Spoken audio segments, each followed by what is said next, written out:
بزرگان محترم، عزیز نوجوان دوستوں، بھائیوں اور قابل احترام اسلامی ماں اور بہنوں، دنیا کی زندگی میں انسان کبھی کبھی ضرورت مند ہوتا ہے۔ بڑے سے بڑا آدمی، اس کو بھی ضرورت پیش آتی ہے اور چھوٹے آدمی کو بھی ضرورت پیش آ جایا کرتی ہے۔ تو ایسے میں کسی انسان کو کسی دوسرے سے وقت ضرورت قرض کی بھی ضرورت پڑ جاتی ہے، قرض لینے کی ضرورت پیش آتی ہے۔ یہ اور بات کہ قرض اس کی یا اس کا بوجھ کتنا خطرناک ہوتا ہے کہ اللہ کے نبی صلی اللہ علیہ وسلم ہمیشہ اللہ تعالیٰ کی پناہ طلب کیا کرتے تھے قرض کے بوجھ سے۔ لیکن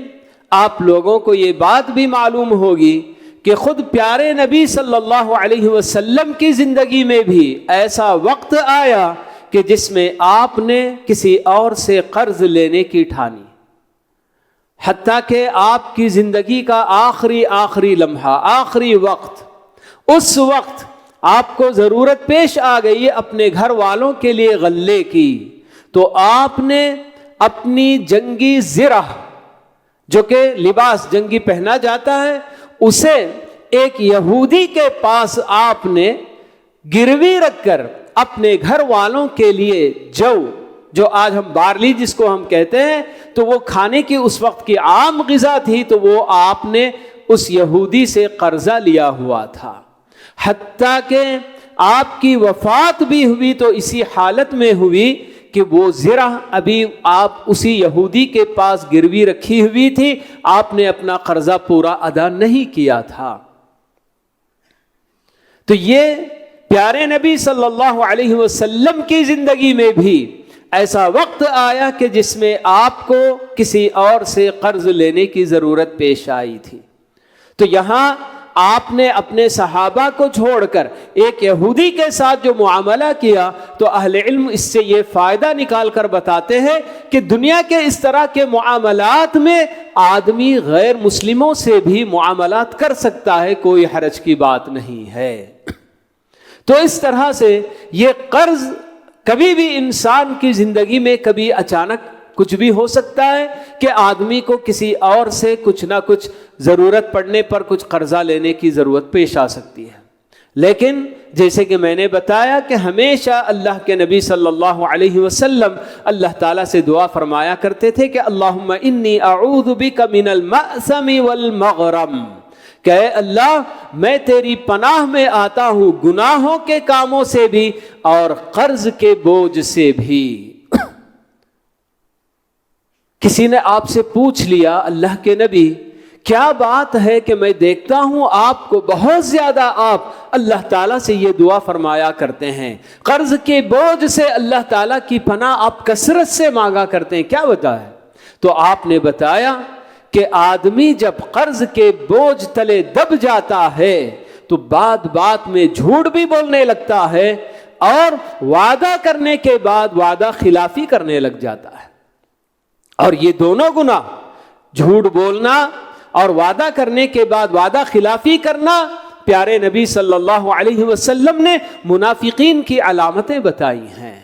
کہ منافق جس سے پہچانا جاتا ہے اس کی کیا جو نمایاں صفات ہوتی ہیں، تو آپ نے یہی بتایا کہ وہ جب بھی بات کرتا ہے تو بات میں جھوٹ بولتا ہے، اور وعدہ اگر کرتا ہے تو وعدہ کر کے وعدہ خلافی کرتا ہے۔ تو جھوٹ یا قرض لینے والا قرض کے بوجھ میں جو دب جاتا ہے تو اس کے اندر بھی یہ چیز پیدا ہو جاتی ہے، اور یہ کتنا بڑا گناہ ہے کہ بات کرے تو جھوٹ بولے اور وعدہ کرے تو وعدہ خلافی کرے۔ تو اس لیے اللہ کے نبی صلی اللہ علیہ وسلم ہمیشہ اللہ تعالیٰ سے قرض کے بوجھ سے پناہ اللہ تعالیٰ کی طلب کیا کرتے تھے۔ لیکن بہرحال جیسے کہ میں نے آپ کو بتایا کہ آدمی کو ضرورت پیش آتی ہے تو آدمی قرض لے سکتا ہے۔ قرض لینا یہ کوئی یعنی کہ بلا وجہ قرض لینا اور ایسے ہی اپنی منمانی خواہشات پوری کرنے کے لیے اگر کوئی قرض لیتا ہے تو یہ بہت بری بات ہے۔ آدمی اگر مجبور ہے قرض لینے کے لیے تو قرض لیتا ہے، تو قرض لینے میں کوئی حرج کی بات نہیں، بلکہ ہمارے اپنے دین کے اندر قرآنی آیات اور احادیث ہم کو یہی بتاتی ہیں کہ قرض مانگنے والے کا تعاون کرنا بھی چاہیے، کہ واقعی کوئی آدمی محتاج ہے، ضرورت مند ہے، تو ضرورت مند کو قرض دینا بھی چاہیے۔ یہ بھی ہماری اپنی شریعت ہم کو ابھارتی ہے۔ پیارے نبی صلی اللہ علیہ وسلم کتنی حدیثوں میں آپ نے یہ باتیں بتائی ہیں کہ من یسر علی معسر یسر اللہ علیہ، کان اللہ فی عون العبد ما کان العبد فی عون اخیہ، کہ بندہ جب اپنے بھائی کی مدد میں لگا رہتا ہے تو اللہ رب العالمین بھی اس کی مدد میں لگ جاتا ہے۔ جب کوئی بندہ کسی تنگ دست کی تنگ دستی دور کرنے کے لیے، اس پر آسانی پیدا کرنے کے لیے کوئی بھی راستہ اختیار کرتا ہے تو اللہ تعالیٰ اس کے اپنے لیے آسانیاں پیدا کرتا ہے۔ اور آپ نے یہ بھی بتایا کہ اگر کوئی آدمی من نفس عن مؤمن کربتا من کرب الدنیا نفس اللہ عنہ کربتا من کرب یوم القیامہ، کہ اگر کوئی بندہ کسی مومن کی دنیا کی کوئی تکلیف دور کرتا ہے تو اللہ رب العالمین قیامت کے دن کی تکلیفوں میں سے اس کی تکلیفیں دور کرے گا۔ اور ساتھ میں آپ نے یہ بھی بتایا کہ جب کوئی آدمی کوئی مقدار قرض کی 2 مرتبہ اگر قرض دیتا ہے، قرض دینے کا مطلب ہم سب جانتے ہیں کہ جو میں نے قرضہ دیا پھر وہ وقت مقرر پر واپس بھی ملتا ہے، تو بھلے سے وہ چیز واپس بھی آ گئی، لیکن آپ نے بتایا کہ 2 مرتبہ جب کوئی بندہ ایک مقدار قرض کی ادا کر دیتا ہے، کسی کو دیتا ہے، چاہے ایک آدمی ہی کو 2 بار دے یا کسی ایک کو 1 مرتبہ دیا پھر کسی، آپ نے بتایا کہ یہ ایک طرح سے اس کے لیے صدقے کا ثواب ہے۔ اتنی مقدار میں سمجھیے کہ 5000 روپیہ اگر کوئی بندہ کسی کو قرضہ دیا پھر واپس لے لیا، کسی دوسرے کو قرضہ دیا پھر واپس لے لیا، تو گویا 5000 اللہ کے راستے میں صدقہ کرنے کا اس کو اجر و ثواب دیا جائے گا۔ تو ایسے ہمارے اپنے شریعت میں قرض ضرورت پڑنے پر اگر کوئی آدمی مانگتا ہے تو اس کے لیے تعاون کے لیے آگے بڑھنا چاہیے۔ جن کو اللہ تعالیٰ نے حیثیت دے رکھی ہے ان کو چاہیے کہ وہ آگے بڑھیں اور ان کی تکلیف دور کریں، اس پر بھی ہم کو ابھارا گیا۔ اور قرآن کی وہ آیت جو کہ سورہ بقرہ کی میں نے ابھی آپ لوگوں کے سامنے ایک ٹکڑا اس کا میں نے تلاوت کیا ہے، تو اس میں بھی اللہ تعالیٰ ہم کو یہی بتا رہے ہیں کہ قرض لینا جائز ہے وقت ضرورت، لیکن کبھی کبھی قرض لینے والا بندہ واقعی اتنا تنگ دست ہوتا ہے کہ جو وقت اس نے مقرر کیا ہے کہ میں اس وقت تک آپ کا قرضہ ادا کر دوں گا، مگر اس وقت تک بھی اس کے اپنے حالات بہتر نہیں ہوتے، تو اللہ رب العالمین کی طرف سے قرض دینے والوں کے لیے یہ ہدایت ہے، وَإِن كَانَ ذُو عُسْرَةٍ فَنَظِرَةٌ إِلَى مَيْسَرَةٍ، کہ اگر قرض لینے والا واقعی تنگدست ہے، محتاج ہے، تو اس بندے کو اور بھی مہلت دینی چاہیے۔ ایسا نہیں کہ ہاں وقت آ گیا اب اس کے سر پر جا کر کھڑے ہو جائے کہ نہیں میرا قرضہ آپ کو ہر حال میں دینا ہی ہوگا، ایسا نہیں کرنا چاہیے۔ اللہ تعالیٰ کی طرف سے ہم کو یہ ہدایت مل رہی ہے کہ جو بندے تنگ دست ہیں تو ان کے لیے آپ مزید اور موقع دیجئے۔ فَنَظِرَةٌ إِلَى مَيْسَرَةٍ، اللہ تعالیٰ یہ نہیں بتا رہے ہیں کہ کتنی وقت تک، بلکہ بتا رہے ہیں کہ جب تک اس کے حالات بہتر نہیں ہو جاتے، اس کی تنگ دستی ختم نہیں ہو جاتی، اس وقت تک اس کو مہلت دی جانی چاہیے۔ تو یہ آگے اللہ تعالیٰ یہ بھی بتاتے ہیں وَأَن تَصَدَّقُوا خَيْرٌ لَكُمْ إِن كُنتُمْ تَعْلَمُونَ، کہ اگر واقعی تنگ دست انسان ہے اور اس نے قرضہ لیا ہوا ہے اور اگر آپ اس کو پوری طرح سے معاف بھی کر دیں گے تو یہ آپ کے حق میں اور بھی بہتر ہوگا۔ تو قرض دینے کے بعد آدمی حالات کا لحاظ کرے کہ بھئی کس نے قرضہ لیا ہے، کیسے اس کے اپنے حالات ہیں، تو ایسی صورت میں اللہ تعالیٰ بتاتے ہیں کہ اگر آپ دیا ہوا قرضہ پوری طریقے سے معاف بھی کر دیں گے تو یہ اور بھی آپ کے حق میں بہتر ہوگا۔ پیارے نبی صلی اللہ علیہ وسلم کی حدیث ہے، صحیح مسلم کی حدیث ہے، آپ بتاتے ہیں کہ جب کوئی بندہ کسی تنگ دست کو اور مہلت دیتا ہے، مزید مہلت دیتا ہے، یا اس کے اپنے قرض کو معاف کرتا ہے، تو اللہ تعالیٰ اسے اپنے سائے میں جگہ دیں گے۔ ایک طرف سے آپ نے وہ مشہور حدیث سن رکھی ہوگی جس میں 7 قسم کے خوش نصیب ہیں جن کو اللہ رب العالمین مخصوص سائے میں کل قیامت کے دن جگہ دیں گے۔ تو اللہ کے نبی صلی اللہ علیہ وسلم یہ بھی بتا رہے ہیں کہ جو بندہ قرض لینے والا اگر تنگ دست ہے تو اس کو اگر مہلت دے رہا ہے، چلو بھائی آپ جب آپ کے حالات بہتر ہوتے ہیں تب آپ قرضہ لوٹائیے، یا پوری طریقے سے اس کو معاف بھی کر دیتا ہے، تو آپ نے بتایا کہ ایسے بندے کو بھی اللہ تعالیٰ کل قیامت کے دن اپنے سائے میں جگہ دیں گے۔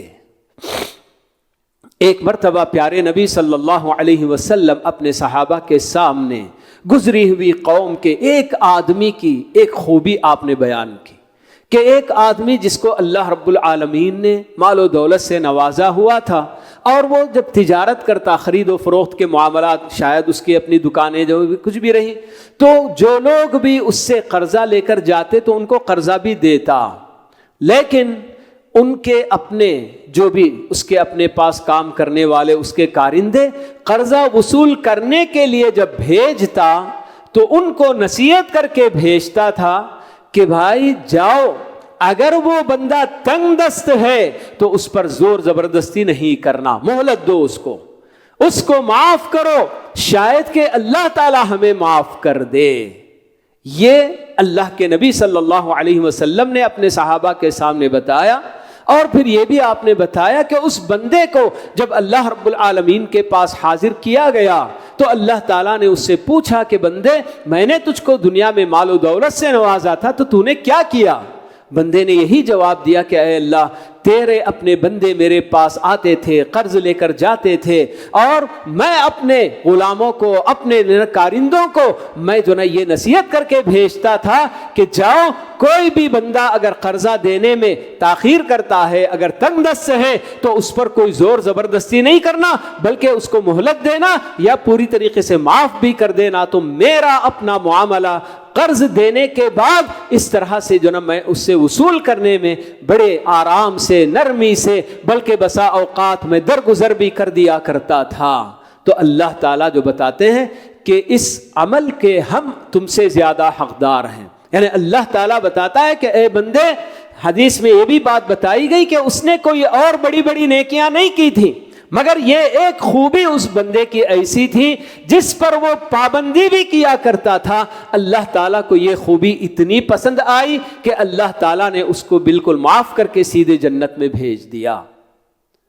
تو ہمیں جیسے کہ بتایا گیا، اللہ کے نبی صلی اللہ علیہ وسلم نے ہمیں بتایا ہے کہ اللہ تعالیٰ کو وہ عمل زیادہ پسندیدہ ہوتا ہے جس پر بندہ ہمیشگی اختیار کرتا ہے، مداومت اختیار کرتا ہے، بھلے سے وہ چھوٹا عمل کیوں نہ ہو۔ تو اس کے لیے بھی یہ حدیث ہم کو دلیل بنتی ہے کہ اس بندے کا اپنا معمول تھا کہ قرض دیتا تھا، اور جو بھی تنگ دست ہوتے تو ان کو قرض وصول کرنے میں کوئی زیادہ تنگ نہیں کرتا، زور زبردستی نہیں کرتا تھا، بلکہ ان کو مہلت پر مہلت دیے جاتا تھا، اور بسا اوقات معاف بھی کر دیا کرتا تھا۔ تو اللہ تعالیٰ نے اس کے سارے گناہ معاف کر کے اس کو سیدھے جنت میں اللہ تعالیٰ بھیج رہا ہے۔ تو یہ پیارے نبی صلی اللہ علیہ وسلم نے اپنے صحابہ کے سامنے بتانے کا جو مقصد تھا وہ یہی کہ ہمارے اپنے اندر بھی یہ خوبی ہم پیدا کرنے کی کوشش کریں، کیونکہ یہ اتنی بڑی خوبی اور اتنی عظیم ایک طرح سے عبادت کہ اللہ تعالیٰ کو یہ اتنی پسند آئی کہ اللہ تعالیٰ نے اس بندے کو پوری طریقے سے اس کی جو بھی غلطیاں، جو بھی اس کی اپنی خامیاں، سب کو اللہ تعالیٰ نے معاف کر کے اس کو جنت جنہ نصیب کر دیا۔ تو اس لیے اللہ کے نبی صلی اللہ علیہ وسلم یہ واقعہ اپنے صحابہ کے سامنے بیان کیے ہیں۔ تو اللہ تعالیٰ بھی ہم کو یہی حکم دے رہے ہیں کہ خاص کر آپ یہ جو آیت سورہ بقرہ کی میں نے ابھی جو پڑھی تھی، تو اس میں آپ دیکھیں گے کہ آگے پیچھے اس کے سودی معاملات کے تعلق سے اللہ تعالیٰ نے باتیں بتائی ہیں، اور اس موقع پر اللہ تعالیٰ یہ بات بتا رہے ہیں۔ تو قرض اپنی جگہ پر آدمی ضرورت مند ہوتا ہے، ضرورت پڑتی ہے تو لیا کرتا ہے، لیکن ہمارے اپنے معاشرے میں سودی قرض لینا دینا اتنا عام بالکل ہو چلا ہے کہ لوگ بڑے آرام سے سودی قرضہ لینے کو بہت آسان سمجھتے ہیں۔ سود پر قرض لینا بھی اتنا ہی بڑا گناہ ہے جتنا کہ سود پر قرض دینا ہے۔ لوگ سمجھتے ہیں کہ بس دینے والا گنہگار ہے، میں تو ضرورت مند ہوں تو مجھے لے لینا چاہیے، کوئی حرج کی بات نہیں۔ نہیں میرے بھائیوں، سود پر قرض دینا بھی اتنا ہی بڑا گناہ اور لینا بھی اتنا ہی بڑا گناہ ہے، جو کہ اللہ رب العالمین کے ساتھ جنگ کرنے کے برابر اللہ تعالیٰ نے بتایا۔ اور جو اللہ تعالیٰ سے جنگ کرے گا کیسے جیت سکے گا؟ آج ہم دیکھتے ہیں کہ کتنے ایسے لوگ جنہوں نے اپنے کاروبار کو بڑھاوا دینے کے لیے بڑے بڑے قرضے سود پر لیے، اور اس کی بے برکتی ایسی کہ سودی قرض کی وجہ سے ایسی بے برکتی ان کی تجارت میں ہوئی کہ آج گلی کے ہو گئے، سارا کچھ ان کا اپنا سب کچھ چھن گیا۔ تو یہ اللہ تعالیٰ کے ساتھ اگر کوئی جنگ کا اعلان کرے گا تو اس کا نتیجہ یہی ہوگا۔ ایسے کتنے لوگوں کو ہم نہیں جانتے ہیں کہ جنہوں نے سودی قرضے بڑے بڑے سودی قرضے لیے اور کاروبار کو اپنے بڑھاوا دینے کے لیے پھیلانے کا انہوں نے ارادہ کیا۔ ظاہر سی بات ہے کہ اللہ رب العالمین نے جس کام کو ہمارے لیے حرام کیا ہے اور ہم بغیر سوچے سمجھے کہ ہم یہ کیا کر رہے ہیں، اللہ تعالیٰ کے ساتھ ہم دشمنی مول لے رہے ہیں، ہم نے اگر ایسا کیا تو یقیناً اللہ تعالیٰ اس سے ساری برکتیں بھی چھین لے گا، اور پھر اس کے بعد اس کا صرف خسارہ ہی خسارہ، نقصان ہی ہوگا۔ آدمی کو قناعت پر بھروسہ کرنا چاہیے، کیونکہ روزی روٹی کی تقسیم یہ اللہ رب العالمین کا اپنا فیصلہ ہوتا ہے کہ کس بندے کو کتنی مقدار میں دینا چاہیے، کہ اس سے زیادہ اگر دیا جائے تو وہ کہیں طغیانی میں نہ مبتلا ہو جائے، کہیں وہ بالکل اللہ تعالیٰ کو فراموش کر دے، نہ اللہ کے حقوق ادا کرے نہ بندوں کے حقوق ادا کرے۔ یہ اللہ تعالیٰ کو بہت اچھی طرح سے معلوم ہے۔ تو اسی لیے اللہ تعالیٰ نے قرآن مجید کی کئی آیتوں میں یہ حقیقت بتائی ہے کہ اللہ تعالیٰ کا اپنا فیصلہ ہوتا ہے کہ کسی کو روزی روٹی بڑی کشادگی سے اللہ تعالیٰ دیتے ہیں اور کسی کو تنگ کر کے دیتے ہیں، کیونکہ اللہ تعالیٰ کو معلوم ہے کہ کس بندے کو کتنا دینا ہے۔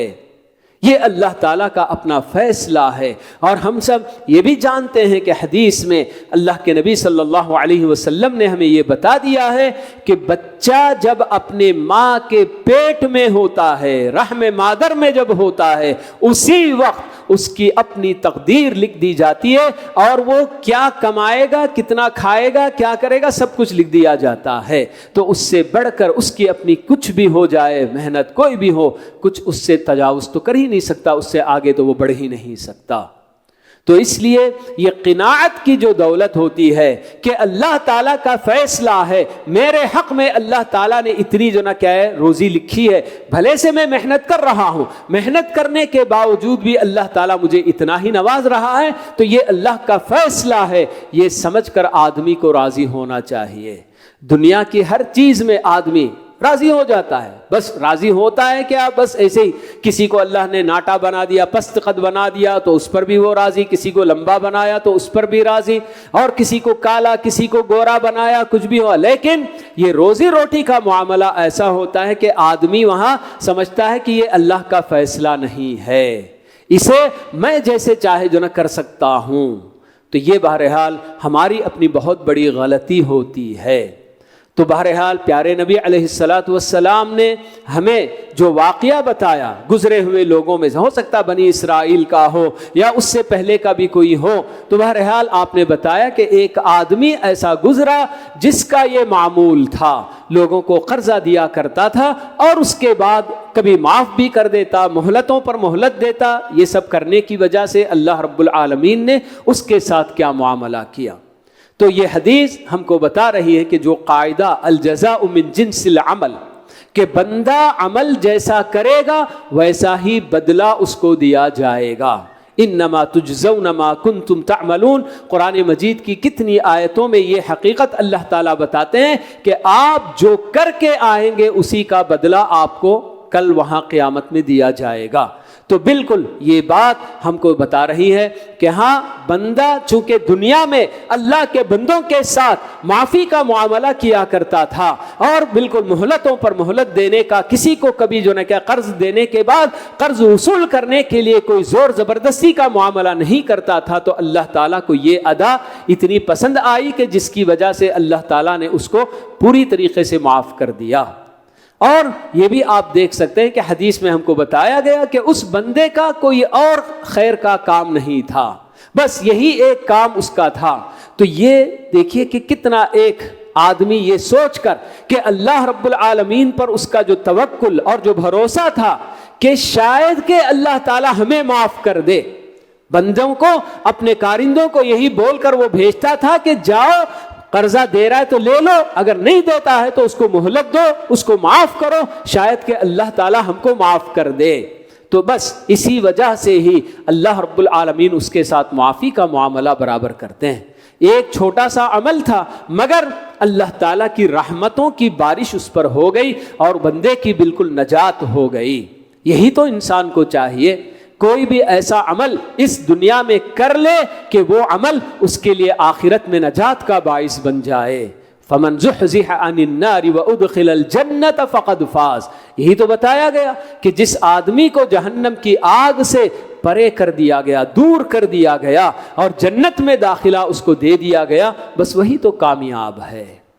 تو ہمارے لیے بہرحال جی ہمارا اپنا دین ہم کو یہ سب باتیں بتاتا ہے کہ آدمی کو بلا وجہ تو قرضہ لینا ہی نہیں چاہیے، صرف اپنی جی منمانی خواہشات پوری کرنے کے لیے، اسراف اور فضول خرچی کے لیے، جیسے بہت سارے لوگ شادی بیاہ وغیرہ کے موقع پر ان کی اپنی حیثیت جتنی ہوتی ہے اس سے بھی زیادہ کرنا چاہتے ہیں اور اس کے لیے قرضے کی جناح کیا ہے ٹھانتے ہیں۔ اور قرضہ اگر سیدھے طریقے سے نہیں ملتا ہے تو حرام طریقے سے قرضہ لینے کی سودی قرضے میں جناح مبتلا ہوتے ہیں۔ پھر اس کے بعد اس کا کیا نتیجہ ہوتا ہے کہ قرضہ ادا کرتے کرتے ان کی پوری زندگی گزر جاتی ہے، پھر بھی قرضہ ادا نہیں ہو پاتا، اور ایک دن وہ بھی آتا ہے کہ بالکل ذلیل و خوار ہو کے ان کو اپنا مکان، اپنا دکان سب کچھ چھوڑ کر باہر نکلنا بھی پڑ جاتا ہے۔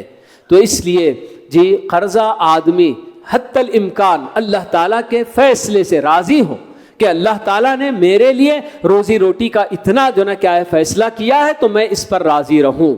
جی محنت اپنی جگہ پر ہم کریں گے، محنت کریں گے، اللہ تعالیٰ پر بھروسہ کریں گے اور اس کے ساتھ اللہ تعالیٰ ہم کو نوازے گا، لیکن بلا وجہ آدمی اسراف کرنے کے لیے، فضول خرچی کرنے کے لیے، بے جا شان اڑانے کے لیے آدمی سودی قرضے وغیرہ سے بالکل اپنے آپ کو بچائے رکھے۔ اور جو لوگ واقعی معنوں میں، میں آپ کو یہ بھی بتا دوں کہ ایسے لوگ جو کہ وقتی طور پر قرضہ لیا بھی کرتے ہیں، اگر سودی قرضہ لیتے ہیں اور وہ آدمی ان کو کتنا بھی ذلیل کرے اس کے لیے تیار رہتے ہیں، لیکن معاشرے میں لوگ یہ سوچ کر کہ ہاں صاحب ہمارے معاشرے کے بہت سارے لوگ ضرورت مند ہوتے ہیں، ان کا تعاون کرنے کے لیے بیت المال قائم کر کے ہم قرضے کا جو ہے نظام رکھتے ہیں، اس میں تو قرضہ دینے کے بعد لے کر جانے کے بعد ادائیگی میں اتنی تاخیر کرتے ہیں کہ بڑے آرام سے جب بیت المال سے مطالبہ بھی کیا جاتا ہے تو کہتے ہیں کہ ہمارا مال تو آپ کے پاس ہے نا، ہم کہاں بھاگے چلے جا رہے ہیں کیا، دیتے صبر کرو، اس طرح سے بالکل معاملہ کرتے ہیں۔ جبکہ وہ سود دینے والا اگر قرضہ اس کا نہیں دیا گیا آ کر کالر بھی پکڑتا ہے تو بالکل سر جھکا کے کھڑے رہتے ہیں کہ ہاں بھائی چلو ٹھیک ہے آپ کا۔ لیکن بہرحال یہ سب ہمارے اپنے معاشرے میں کام ہوتے ہیں کہ سودی قرضہ آرام سے لوگ اتنے آرام سے لیا کرتے ہیں، سمجھتے ہیں کہ یہ کوئی معمولی سی بات ہے، کوئی بڑا گناہ ہی نہیں ہے۔ اور جیسے کہ اللہ کے نبی صلی اللہ علیہ وسلم بتایا کہ قرضے کے بوجھ میں پھنس جانے کے بعد آدمی بات بات میں جھوٹ بھی بولتا ہے اور وعدہ بھی کر کے ہمیشہ وعدہ خلافیاں بھی کرتا ہے۔ تو اس لیے ہمیشہ اللہ تعالیٰ سے قرضے کے بوجھ سے ہمیں بھی پناہ طلب کرتے رہنا چاہیے۔ اللہ تعالیٰ ہم سب کی حفاظت فرمائے، خاص کر سودی قرضہ لینے سے تو اللہ تعالیٰ سارے مسلمانوں کو، مردوں کو، عورتوں کو اللہ تعالیٰ نیک توفیق دے اور اس بری بلا سے، اس آفت سے اللہ تعالیٰ پورے معاشرے کی اللہ تعالیٰ حفاظت فرمائے۔ تو جو لوگ قرضہ دیتے کرتے ہیں تو ان کے لیے بھی نمونہ ہم کو بتایا گیا کہ قرضہ دینے کے بعد اگر آدمی تنگ دست ہے تو اس کے ساتھ نرمی کا معاملہ ہونا چاہیے، اس کو اور مہلت بھی دینے کی جو نا ہم کو گنجائش ہمارے پاس نکالنی چاہیے۔ اللہ تعالیٰ ہم سب کو دین کی باتیں سیکھ کر ان پر عمل پیرا ہونے کی اللہ تعالیٰ توفیق نصیب فرمائے۔ اقول قولی ھذا واستغفر اللہ لی ولکم ولسائر المسلمین من کل ذنب فاستغفروہ انہ ھو الغفور الرحیم۔